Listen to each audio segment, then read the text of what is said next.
top 5 teams that need to work the portal. We'll do a lot of portal stuff here in the next few days. If Cam Ward doesn't have a new school by Monday when he puts his name in the portal, because that's not – well, I mean, he could because he's already in because he's a grad transfer. So if he doesn't have a new school by Monday, I think he's probably going to be my Monday. I think if he's got a new school by Monday, he better have one heck of a deal already arranged, or else I'd be taking the visits and seeing what I can get out of that thing. But, the portal is going to be a hot and heavy topic, obviously, moving forward here. Yeah, absolutely next week. And we'll probably do a CFP one if I'm emotionally stable enough to do it, depending on this weekend. You guys might see me as I won't have my hair won't be kempt. Like I'll just have like a mustard stain on my shirt. Yeah. You'll be like, when did that happen? I don't know. Yeah, just the days fly off the calendar post FSU's non-playoff bid. Yeah, if that happens, we'll see. But anyway, number 5, Colorado. They're gonna have to keep working the portal. High school recruiting has been in flux. This happens. I think it's weird, the narrative going on around Colorado right now, because this kind of happens after year one of most first-year coaches, where you do a lot of portal stuff. There's some guys, it works out, doesn't work out. There's commits, decommits, because they see how you're going and things are changing. But Colorado's still going to have to be heavy in the portal, but they need to especially look at their offensive line. And I say that because Shedeur is probably coming back, and he and Travis Hunter, the best 2 players on your roster. Shedeur, the most valuable player on your roster because he's your quarterback, and he's an NFL quarterback, and you need to keep him from getting hurt again. And that is not something they did well this year. Plus, they will have a likely completely new offensive staff, and I would not, or at least a new coordinator, and I would not be surprised to see them have a new defensive coordinator as well after year one. So there's going to be a lot of portal there. They've got to get better. Anywhere else that they get better, they've got to get better up front.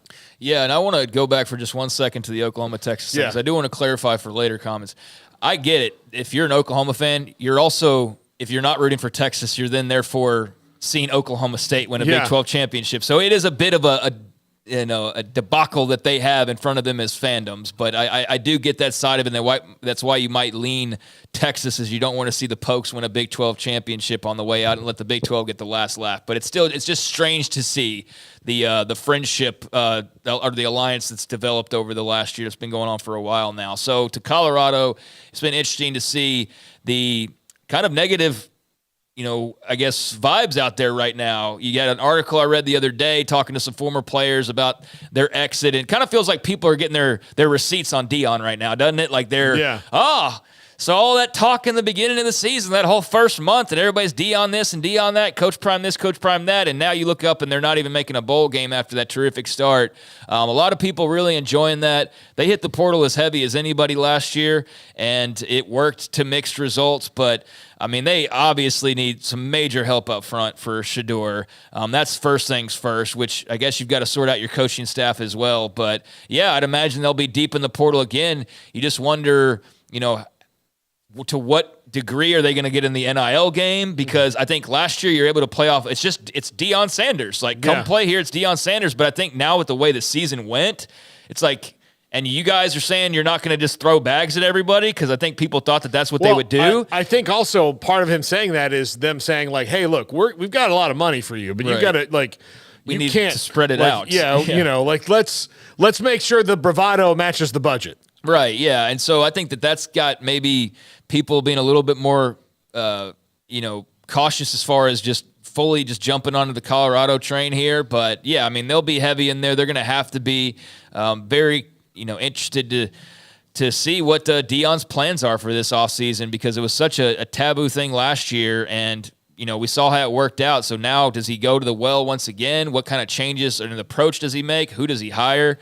To your point, like, what's the deal with Shedeur? I mean, so yeah, there's a lot to figure out for Colorado as they get ready to enter the Big 12 and new life in their old home of the Big 12 Conference, and that'll be a fun team to have a little bit more front and center for us moving forward. Now, I do think that since Shedeur has it would not totally surprise me to see him in the NFL draft. It wouldn't totally surprise me. I think he's coming back.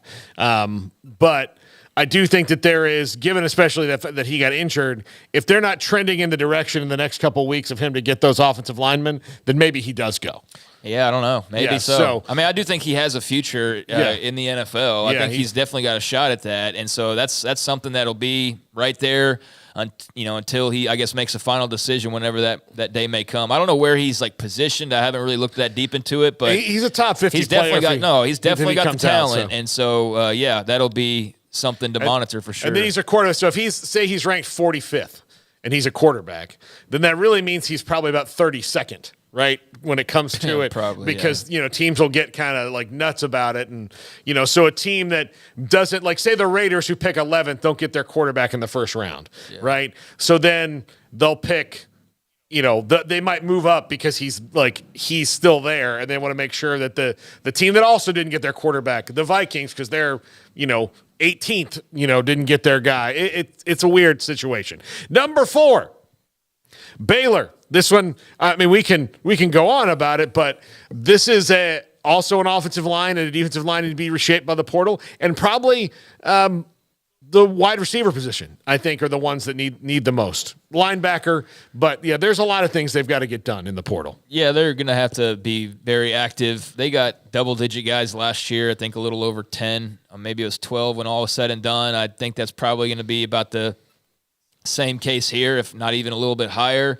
And the thing with Aranda being basically on a one-year deal is that you have to win now. And so I see these comments about, well, can Jake Spavital recruit Texas? Is like, for what right now? Like, why is that your concern as far as I get there's a second signing day coming up, but like I don't feel like that's really where the damage is going to be done on the recruiting trail. Like, I think that's something you more worry about if he has a job here next year as the OC, and then you plant those seeds over these next several months. But like, he's not going to, you wouldn't think, have a huge impact on the 2024 class at this point.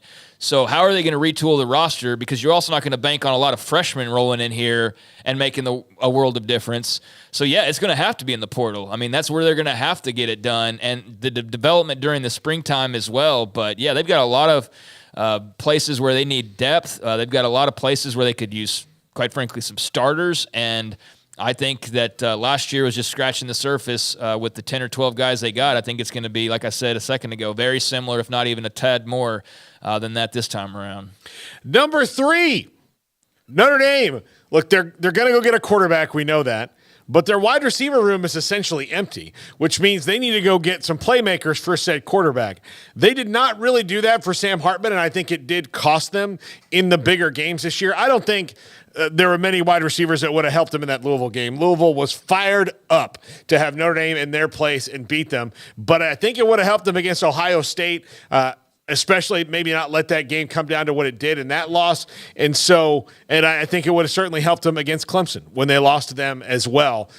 So they've got Jaden Greathouse, who's kind of a tweener wide receiver, tight end type player that will be back, and he's really good. But they need weapons around whoever that quarterback is. Say it's Riley Leonard or Will Howard, or maybe now it might be Cam Ward. Like, those guys might everybody's moved down a rung on the list since Cam Ward's in the water. But whoever that is that they get is going to need some playmakers. And Notre Dame's good pretty much everywhere else, and I'm sure they'll get a couple here and there. But they absolutely need to get some wide receivers for whoever their quarterback is next year. Yeah, they've been hit by the portal kind of hard already. So that's certainly the top position that you look at. And Riley Leonard seems to be the big splash that we're all awaiting, whether that's Notre Dame or not. I mean, all signs have been pointing to that, but certain players jump in, and we heard yesterday, just wait till you see on Monday, like, the names that are going to be dropping in. So we haven't even opened this thing up fully yet. Like, the door's cracked for the older folks, basically. And then, or it's like 21 and up right now. And then, next can be free for all, like all ages come on board the transfer portal. So yeah, we'll see how that shapes up. But no, wide receiver is an area that right now, this very moment, given the recent events, is certainly a priority among some other spots. So, yeah, I think that they're going to be very active. Number 2, Florida.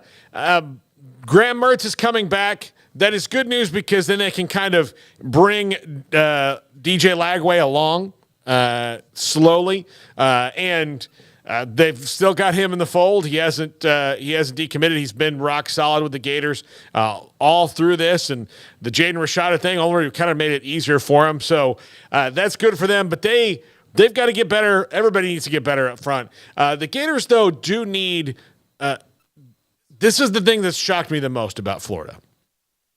They were so bad at the skill positions. Not running back. Running back was fine. But at wide receiver outside of Ricky Pearsall, that really, and Garrett, just give me a nod. That's kind of surprising. Like, you watch the Gators a lot like I do. Like, that was always something that even their bad teams, like, they had, 4 guys that could school you if the quarterback was right. And they just didn't have that. And that was surprising to me. And the defensive back was surprising to me. So they've got a couple of areas that were normally, especially where they are, and you can go in and say, come play for the Chomp Chomps, you get free jorts. They can get people all the time. But they just haven't done it. It's been surprising to me because it was – like the next one on this list, the skill guys seemingly were easy, and it was the other things that were hard. But Florida's maybe flipped that a little bit. Yeah, I think you've touched on. I don't know as much about them or follow them as closely as you do.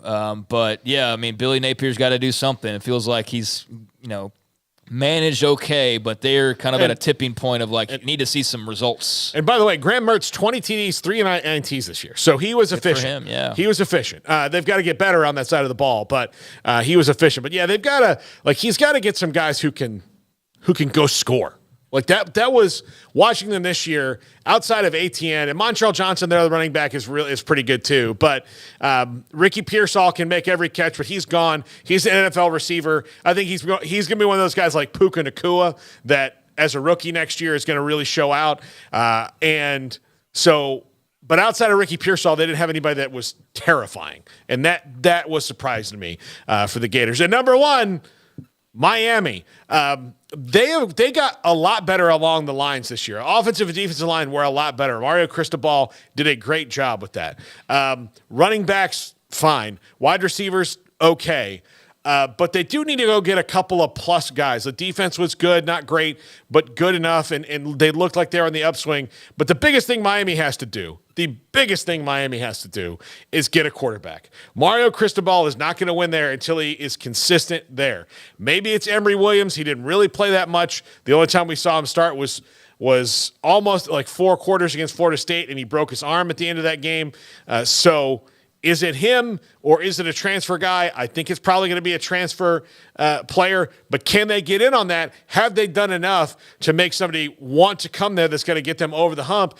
And you've got, I didn't list Clemson on this because it's kind of obvious that Clemson needs to do that, but they don't need to do it as badly as some of these teams because Dabo's still really good at developing players, and their NIL is actually good.